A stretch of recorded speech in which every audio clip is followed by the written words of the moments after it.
Good morning, আশা করি সবাই ভালো আছো, সুস্থ আছো। আমি প্রিয়াঙ্কা চলে এসেছি আবার একটা নতুন দিনের ভ্লগ নিয়ে। আজ সোমবার আর ঘুম থেকে উঠেই চলে এসেছি আগে কিচেনে। ঘুম থেকে উঠেই আমি আগে সর্ষেটা জলে ভিজিয়ে দিয়েছিলাম। আজ ভাবছি একটু ঢ্যাঁড়স সর্ষে বানাবো। সর্ষে যে কোনো জিনিসই আমাদের দুজনের ভীষণ প্রিয়। সে সর্ষে দিয়ে কোনো মাছের রেসিপি হোক বা সর্ষে দিয়ে কোনো সবজি, দুটোই আমরা খেতে খুব পছন্দ করি। আর আজকে যেহেতু সোমবার আমাদের নিরামিষ, আর ঢ্যাঁড়স সর্ষেটা তো নিরামিষই হয়, তো সেই জন্য ভাবলাম আজকে একটু ঢ্যাঁড়স সর্ষেই বানাই। আমি ঢ্যাঁড়স সর্ষেটা শুধু ঢ্যাঁড়স দিয়েই করি না, তার সাথে একটু আলুও দিয়ে দিই যাতে পরিমাণটা একটু বেশি হয়। আর ভাবছি আন্টিদেরকেও একটু দেবো, সেই জন্য একটু বেশি করেই ঢ্যাঁড়সটা কেটেও নিয়েছি। সর্ষেটাও বেটে নিয়েছিলাম, সর্ষেটা একটু নুন আর কাঁচা লঙ্কা দিয়ে বেটে নিয়েছিলাম, তাই জন্য এখন আর নুনটা বেশি দিচ্ছি না, কেননা সর্ষে বাটাতেই নুন দিয়েছিলাম। শুধু এখন হলুদ দিয়ে দিলাম আর দিয়ে দিলাম একটু ব্রাউন সুগার।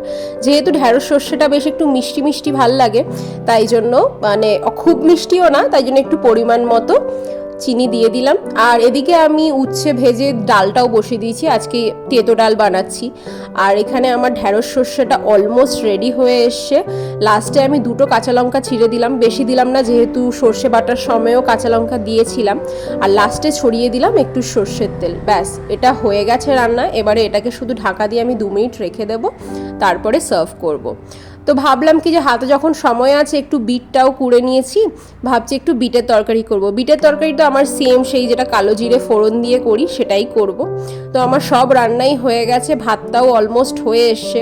তো এখন চলো খাবারগুলো আস্তে আস্তে সার্ভ করি। ও স্নান করে বেরিয়ে চলে এসেছে আর ও এখন দিচ্ছে পুজো। আর আমার মোটামুটি এখানে রান্নাও সব শেষ। আজকে এই হচ্ছে ওর লাঞ্চের মেনু। লাঞ্চে আছে ভাত, তার সাথে আছে বিটের একটা তরকারি, তার সাথে আছে তেতো ডাল আর সঙ্গে ঢ্যাঁড়স সর্ষে। নিরামিষটা ও যেহেতু বেশ ভালোই খায়, তাই জন্য ও এক ঝলক দেখে গেল যে কি রান্না হয়েছে। তো চলো সব কাজ এখানে শেষ, এবারে আমি ওর ব্রেকফাস্টটা বানাই। ব্রেকফাস্টটা আজকে একদম সিম্পল, শুধু আছে ব্রেড অ্যান্ড বাটার আর কলা।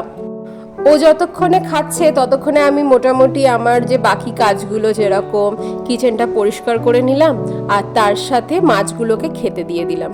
তো এখন বাজে 8:30 মতো। ও খেয়ে দিয়ে চলে গেছে অফিস, আর ও যাওয়ার পরে আমার যে ডাস্টিংয়ের কাজগুলো থাকে সেগুলো সব কমপ্লিট করে নিলাম।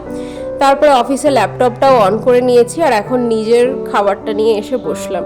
আজকে আমাদের দুজনের এই মুডটা যেন মনে হচ্ছে উইকডেজের জন্য রেডি হয়নি, কেন ও সকালে উঠে ও আজকে একটু লেজি হয়েছিল। আমারও মনে হচ্ছে যেন উইকেন্ডটা খুব তাড়াতাড়ি কেটে গেল। আসলে 2 দিনের যে ছুটি থাকে, আমার তো তাও 2 দিন ছিল, ওর 1 দিন ছিল। 2 দিনের ছুটি যে কিভাবে হুশ করে কেটে গেল আর বুঝতেই পারলাম না। এদিকে যখন উইকডেজ থাকে সেগুলো যেন মনে হয় দিনটা যেন কাটতেই চায় না, মনে হয় যেন কত বড় একটা দিন। যাই হোক, কাজ তো করতেই হবে। চলো এবারে খেতে খেতে আপাতত অফিসের কাজটা শুরু করি। নতুন সপ্তাহ, আবার একটা নতুন কাজের দিন। চলো এবারে কাজে বসে পড়ি।